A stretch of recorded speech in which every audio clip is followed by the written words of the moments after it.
நடிகர் ஆர்யாவோட எங்க வீட்டு மாப்பிள்ளை நிகழ்ச்சியில அவரு சமீபத்துல சீதாலட்சுமியோட வீட்டுக்கு போயிருந்தாரு. ஒரு கோயில்ல தேங்காயை உடைச்சிட்டு சீதாலட்சுமியும் ஆர்யாவும் சீதாலட்சுமியோட வீட்டுக்கு போயிருந்தாங்க. அங்க ஆர்யாவுக்கு பயங்கர வரவேற்பு கொடுத்திருந்தாங்க. சீதாலட்சுமியும் ஆர்யாவும் தனியா பேசும்போது சீதாலட்சுமி உங்க மனசு என்ன சொல்லுதோ அதை செய்யுங்கன்னு சொல்ல நடிகர் ஆர்யா என் மனசு இப்போ சீதாலட்சுமி தான் சொல்லுதுன்னு சீதாலட்சுமி கிட்ட சொல்லிட்டு இருந்தாரு. முன்னதா அபர்ணதி வீட்டுக்கும் ஸ்ரேயா வீட்டுக்கும் போயிருந்த ஆர்யா இப்போ சீதாலட்சுமி வீட்டுக்கு வந்திருக்காரு. சீதாலட்சுமி வீட்டுல ஆர்யாவுக்கு ஒரு நல்ல வரவேற்பு கொடுத்திருந்தாங்க. சீதாலட்சுமியோட பேரண்ட்ஸ் ஃப்ரெண்ட்ஸ் எல்லாருமே ஆர்யா கிட்ட ரொம்பவே ஜாலியா சந்தோஷமா பேசிட்டு இருந்தாங்க. ஆர்யா அந்த இடத்துல ரொம்பவே கம்ஃபர்டபுள் ஆகும். ஒரு புதிய இடத்துல போய் பேசுற மாதிரி இல்லாம ஆல்ரெடி பழகி ரொம்ப நாள் ஆன ஒரு இடத்துல இருக்க மாதிரி தான் ஃபீல் பண்ணிட்டு இருந்தாரு. இது வரைக்கும் ஆர்யா கூட ஸ்பெஷல் டைம் ஸ்பெண்ட் பண்ணாத சீதாலட்சுமி ஆர்யா தன்னோட வீட்டுக்கு வந்ததை ரொம்பவே ஸ்பெஷலா பார்த்தாங்க. அது மட்டும் இல்லாம ஆர்யா கூட தனியா இருந்த சீதாலட்சுமிக்கு இயற்கையை சப்போர்ட் பண்ணிருக்குன்னு தான் சொல்லணும். ஏன்னா அவங்க தனியா இருந்தப்போ மழை வானவில்னு அவங்க இருந்த இடம் ரொம்பவே ரொமான்டிக்கா இருந்தது. சீதாலட்சுமி ஆரம்பத்துல இருந்து ஆல்கெமிஸ்ட்ங்கிற ஒரு புக்கை பத்தி ஆர்யா கிட்ட அடிக்கடி சொல்லிட்டு இருந்தாங்க. தனக்கு எப்பெல்லாம் குழப்பம் வருதோ அப்பெல்லாம் அந்த புக்ல இருக்க மாதிரி தான் நடந்துப்பேன்னு சீதாலட்சுமி ஆர்யா கிட்ட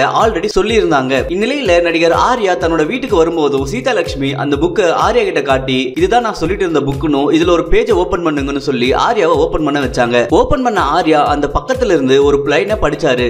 அது என்னன்னா உங்க மனசு என்ன சொல்லுதோ அதை செய்யுங்கன்னு அதுல போட்டு இருந்தது. இதை கேட்ட சீதாலட்சுமி உங்க மனசுல இப்ப யாரு இருக்காங்க என்ன சொல்லுதுன்னு கேட்டதுக்கு நடிகர் ஆர்யா என்னோட மனசு இப்போ கொஞ்சம் தான் சொல்லுதுன்னு சீதாலட்சுமியை மென்ஷன் பண்ணிட்டு இருந்தாரு. இதை கேட்ட சீதாலட்சுமி ரொம்பவே சந்தோஷப்பட்டு பொய் சொல்லாதீங்கன்னு கேட்க நடிகர் ஆர்யா இல்ல இப்போ உங்க வீட்டுல இருக்கிறதால எனக்கு கொஞ்சம் தான் சொல்லுதுன்னு சீதாலட்சுமி கிட்ட சொல்லி ரொம்பவே சந்தோஷப்பட்டு இருந்தாங்க. அது மட்டும் இல்லாம அவங்க இருந்த இடம் ரொம்பவே ரொமான்டிக் பிளேஸா இருந்ததால சீதாலட்சுமியும் ஆர்யாவும் அந்த இடத்துல டான்ஸ் ஆடி ரொம்பவே என்ஜாய் பண்ணிட்டு இருந்தாங்க. நடிகர் ஆர்யாவுக்கு சீதாலட்சுமியோட ஃபேமிலி ரொம்பவே பிடிச்சிருக்கிறதாகவும் சீதாலட்சுமியை சூஸ் பண்றதுக்கு அதிகப்படியான வாய்ப்புகள் இருக்கிறதாகவும் சொல்லியிருக்காங்க. சீதாலட்சுமிக்கு ஆர்யா இது வரைக்கும் டோக்கன் ஆஃப் லவ்னு எதையும் கொடுக்கலனாலும் சீதாலட்சுமி மேல இருக்க இன்ட்ரெஸ்டால தான் நடிகர் ஆர்யா சீதாலட்சுமியை டாப் 5ங்கிற இடம் வரைக்கும் கூட்டிட்டு வந்திருக்காரு. இந்நிலையில டாப் 5ல இருந்து டாப் 3க்கு யாரு போறாங்களோ அவங்க 3 பேரையும் நடிகர் ஆர்யா தன்னோட வீட்டுக்கு கூட்டிட்டு போயிட்டு தன்னோட ஃபேமிலி கிட்ட இன்ட்ரோ கொடுக்க இருக்காரு. ஆர்யாவோட ஃபேமிலிக்கும் யாரை பிடிக்குதோ அதோட அடிப்படையில நடிகர் ஆர்யா ஒருத்தரை சூஸ் பண்ண இருக்காரு. இந்நிலையில சீதாலட்சுமிக்கு டாப் 3ல போறதுக்கான சான்சஸ் அதிகமா இருக்குன்னு ஃபைனலா சீதாலட்சுமியை ஆர்யா சூஸ் பண்றதுக்கான வாய்ப்புகளும் இருக்கிறதா தகவல் வெளியாகி இருக்கு. சீதாலட்சுமியை